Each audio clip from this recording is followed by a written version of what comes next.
একজন অন্ধ উকিল সে লড়েছে 12,000-এরও বেশি মামলায়। হ্যাঁ, চোখ দিয়ে সে দেখতে পারে না, আগে থেকেই তার দৃষ্টি নেই, তবে ছোটবেলা থেকে স্বপ্ন ছিল একদিন তিনি বড় কিছু করে দেখাবেন এবং আজ তিনি যেটা করে দেখিয়েছেন সেটা হয়তোবা বাংলাদেশের ইতিহাসে আগে কেউ করে দেখাতে পারেনি। এরকম একজন লোকের সন্ধান পাওয়া গিয়েছে বরিশালে, যে লোকটি এখন পর্যন্ত কোর্টে প্রতিদিন যাচ্ছে এবং মামলা নিয়ে লড়ছেন। অনেক মামলায় তিনি জয়ী হয়ে ফিরে এসেছেন। তার জীবনে পরাজয়ের সংখ্যা খুবই কম। তার বুদ্ধিমত্তা এতটাই শক্তিশালী যে তিনি যদি কারোর সাথে একদিন কথা বলেন তাহলে দূর থেকে সেই লোকটি যদি হেঁটেও যায় তাহলে তার ভয়েস শুনলে বলতে পারে তার সম্পূর্ণ পরিচয়। একজন লোকের চোখে কোনো আলো নেই, তবে সে 12,000 মামলায় জিতে এসে 12,000 মানুষের আলোকিত করেছে জীবন। এবং এই অন্ধ উকিলের কাছে যারা চোখে দেখে তারাও শিক্ষা গ্রহণ করতে আসে, তার কাছ থেকে অনেকেই শেখেন। তিনি জীবনে যে শিক্ষা অর্জন করেছে, যে জ্ঞান ধারণ করেছেন, সেই জ্ঞান হয়তোবা আমাদের চোখ থাকতেও আমরা ধারণ করতে পারিনি।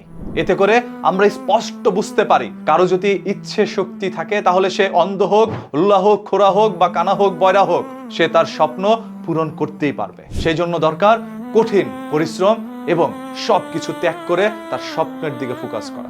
আপনারা যারা যারা বলছেন আমরা ব্যর্থ হয়ে যাচ্ছি, আমরা পারছি না, কেন পারছেন না? কারণ আপনারা পরিশ্রমী না। আপনারা নানা ধরনের অজুহাত দিয়ে সেখান থেকে কেটে সরে আসেন, যার কারণেই জীবনে সফলতা আসছে না।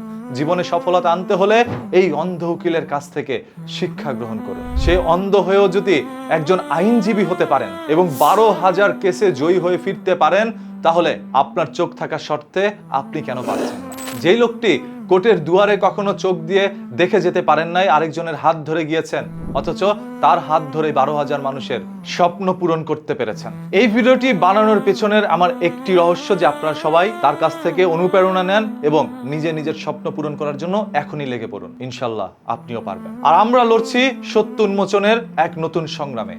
সেই সংগ্রামে জয়ী হওয়ার জন্য দরকার আপনার সাহায্য। এখনই নিউজ কি চ্যানেলটাকে সাবস্ক্রাইব করে রাখেন, ফেসবুকে দেখে থাকলে ফলো করে রাখেন, কারণ এটা আপনার আমাদের সবার নতুন পথ চলা। যেখানে সবাই সত্য ধামাচাপা দিচ্ছিল আর আমরা সেই ধামাচাপাকৃত সত্য মাটির নিচ থেকে তুলে আপনাদের সামনে উন্মোচন করব। আর সেই সংগ্রামে আমি চাই আপনি হন আমাদের সাথে একজন সৈনিক। তাই চোখ রাখুন নিউজ কি।